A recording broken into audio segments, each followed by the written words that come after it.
Hello guys, कैसे हैं आप लोग। I am Akash Raj. Welcome back to our channel Akash Raj creations. I am presenting third and final part of the chapter 1 of series The Indian Economy. If you even get little understanding from this video, my working time and effort would be successful. Video को share करना, channel को subscribe जरूर से कर ही देना अगर नहीं किया हो तो। Okay, This video is third and final part of the chapter 1 output of an economy in which two topics is covered. First one is GDP and national account revision and second is gross happiness index. Comment box में अपने query को post करना, feedback को देना।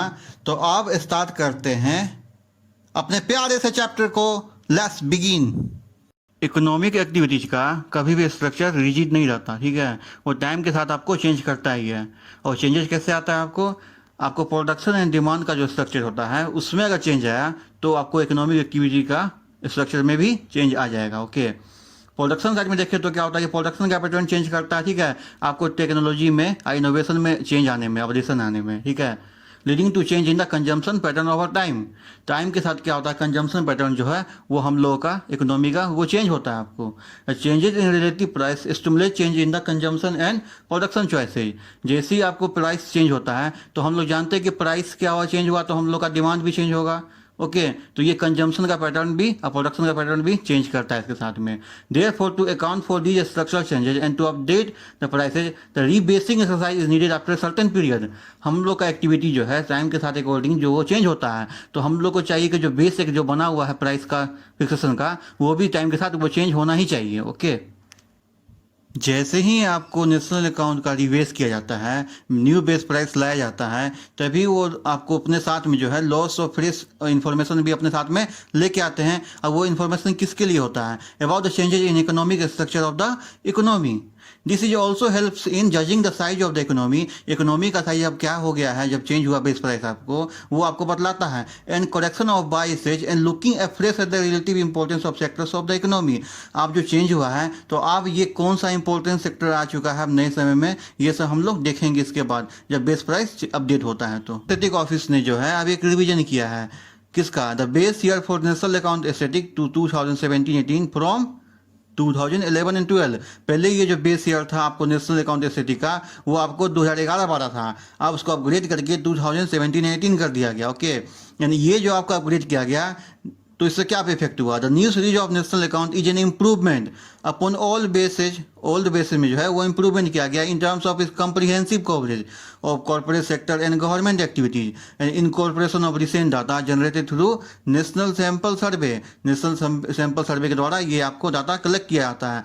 It also bring up सब changes in method of evolution, approaches in to account activities, introduce new concept and incorporation of new classification. आप जो है क्लासिफिकेशन का जो नया है वो तरीका आ चुका है, नया कॉन्सेप्ट कवरेज है। आपको जो अकाउंट एक्टिविटी है उसका नया अप्रोच आ चुका है एंड इवोल्यूशन जो हम लोग करते हैं उसका नया मेथड हम लोग के पास है। तो ये जो अपग्रेड किया गया है इसका कई सारे चेंजेस भी आए हैं आपको। पहले के टाइम में जीडीपी फैक्टर कॉस्ट को सिंपली जीडीपी हम लोग बोलते थे इंडिया में। Okay, and GDP factor cost is nothing but sum of the factor cost incurred during the process of turning out economic output for the concerned year। जो factor cost को process करके economic output generate किया जाता था किसी specific year के लिए किया जाता है, उसको हम लोग क्या बोलते हैं, GDP factor cost. Thus it is a compilation of wages, interest, salaries and profit. Okay, जो एग्रीगेट होता है आपको वेजेज, सैलरी, इंटरेस्ट, प्रॉफिट का, इसको हम लोग क्या बोलते हैं, GDP factor cost. This concept GDP factor cost used to be express both in constant prices and current prices. हम लोग का जो बेस ईयर है कंसेंट प्राइसेज का वो 2004 एंड 5 है। Okay, for most purposes including academic work, academic मतलब पढ़ाई के लिए भी GDP factor cost in constant prices was use as GDP further by adding net indirect taxes. ठीक है, ये कंसेप्ट जो ऐड किया गया, दैट चीज क्या होता है, ये प्रोडक्ट टैक्स, प्रोडक्ट सब्सिडी। ठीक है, इसको दोनों का जो आपको एडजस्टमेंट होता है वो हम लोग इसको इनडायरेक्ट टैक्स बोलते हैं। And GDP at market price also reported in national account static. Okay, international standard को ध्यान में रखते हुए, ठीक है, जो आपको रिवीजन किया गया आपको सीरीज में बेसिक प्राइसेस में। Okay, there was the industry wise estimate presented as gross value added at basic prices, while GDP at market prices will be referred to as only simply GDP. GBA at basic prices can be preferred to as GBA at producer prices and GBA at market prices as well as GDP at buyer prices. Okay समझ में आया? Estimate of GBA at factor cost. Earlier times में क्या उसको हम लोग बोलते थे GDP at factor cost can be compiled by using the estimate of GBA at basic prices and production tax less subsidy. It will result in an effect of size of GBA compared to GDP at factor cost, which may be different for different sector. Manufacturing sector के अलग होगा आपका, tertiary sector के अलग होगा आपका, and primary sector के लिए अलग होगा. ये एक एग्जांपल को देखते हैं. Net production tax being positive in manufacturing, ठीक है, मान लेते हैं, वो result in higher GBA than GDP in that sector, ठीक है. And the new growth figures for GBA at basic prices would also carry an impression of tax and subsidy which was not in case of GDP at factor cost. Production tax और product tax में difference होता है. उसको example कैसे समझते हैं? Okay, production tax like land revenue, stamp, ठीक है, duty and registration fees and tax on profession are your production tax. But excise duty, sale tax, service tax, import and excise duty etc are included in product tax. Okay, समझ में आया दोनों में difference? अब ये excise tax, sale tax, service tax आपको GST हो चुका है. Okay, a similar distinction is also made between production and product subsidy. For example, for instance, former पहले क्या होता था?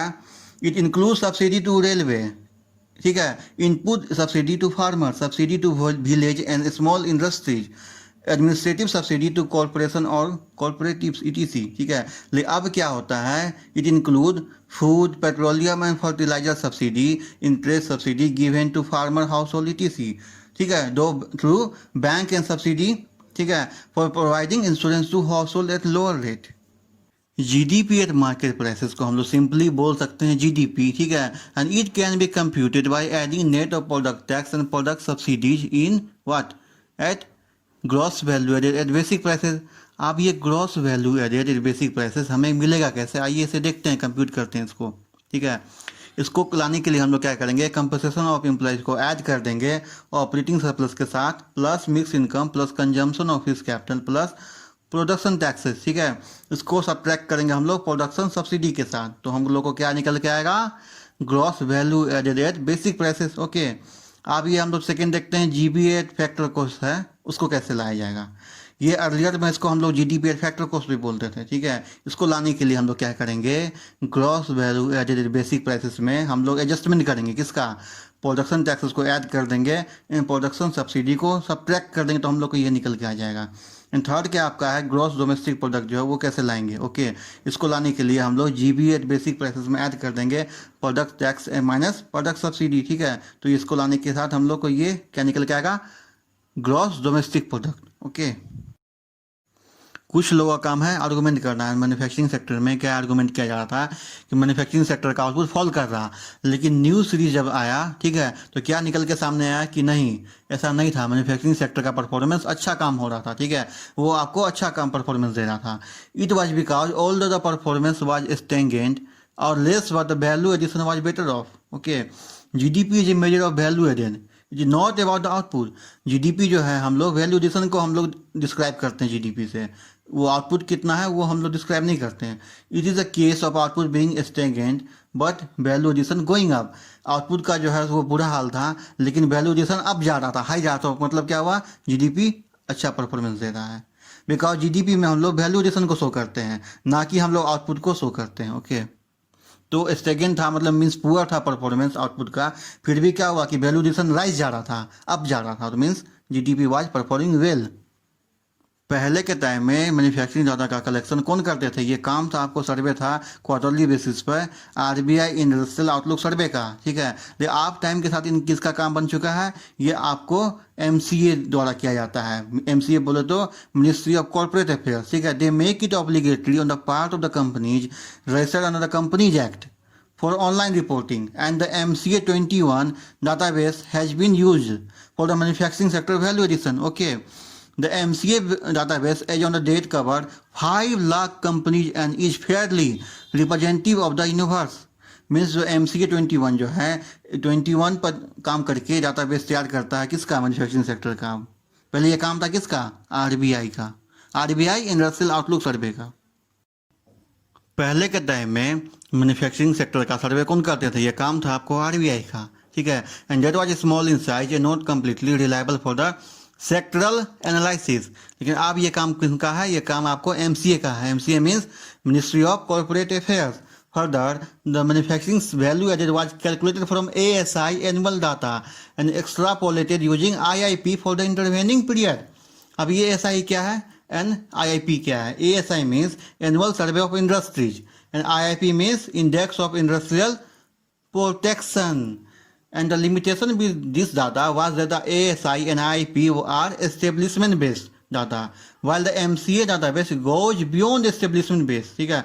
तो यही आपको फर्क देखने के लिए यहाँ मिल गया, ठीक है। And value addition and also incorporate data on brand pricing, marketing ETC, and that it include allied activity also which are earlier outside the preview of manufacturing value added। तो ये आपको डिफरेंस देखने के लिए मिल रहा है। Further, the corporate segment manufacturing coverage account for almost 66 to 70% of the manufacturing sector. Then the new series data collected from local bodies is also used and coverage is 60%.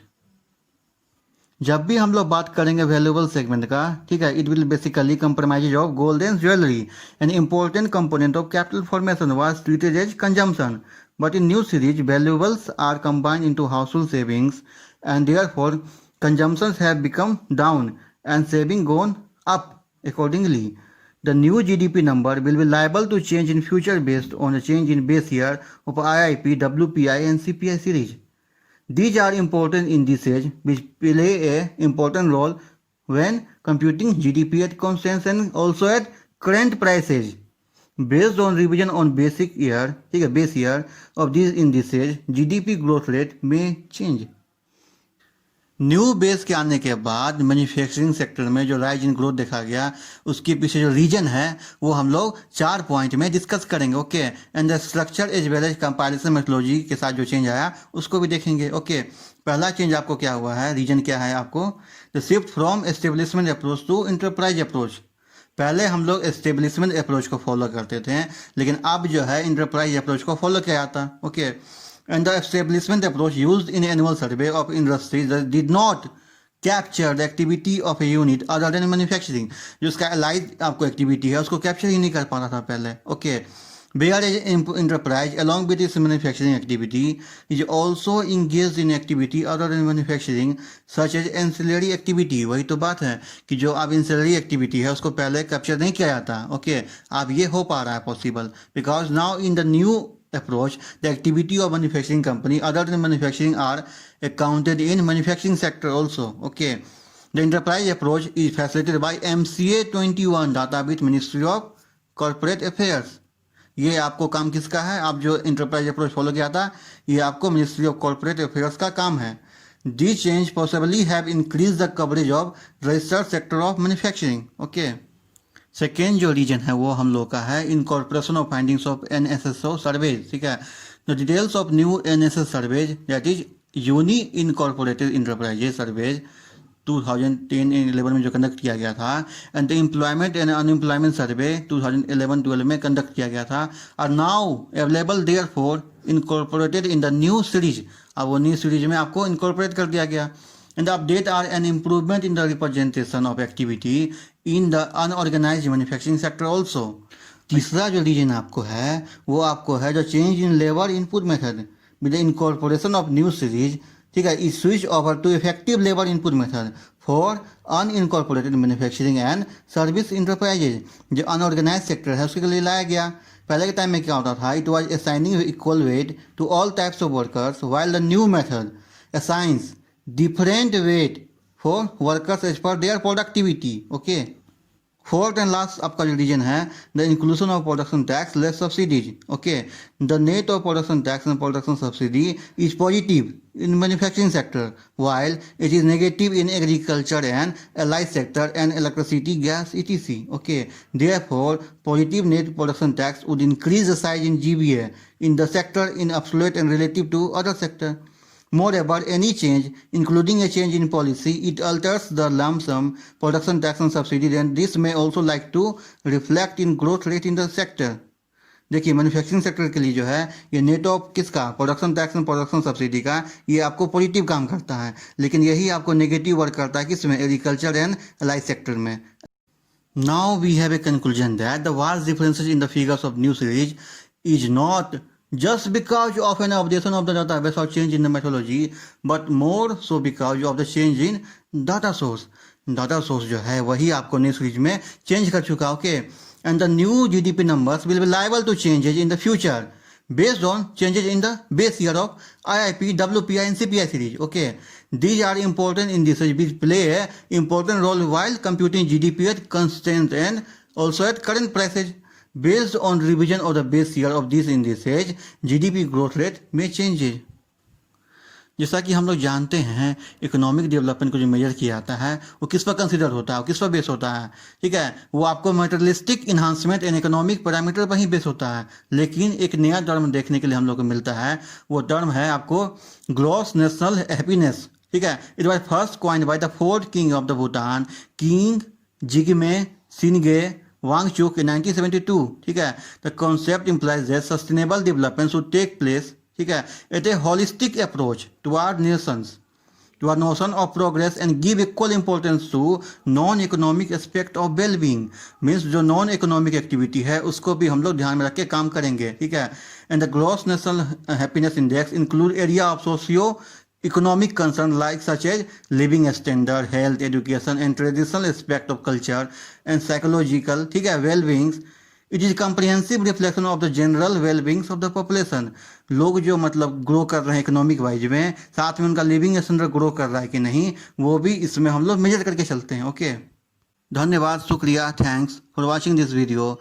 Next video of chapter 2 is coming soon.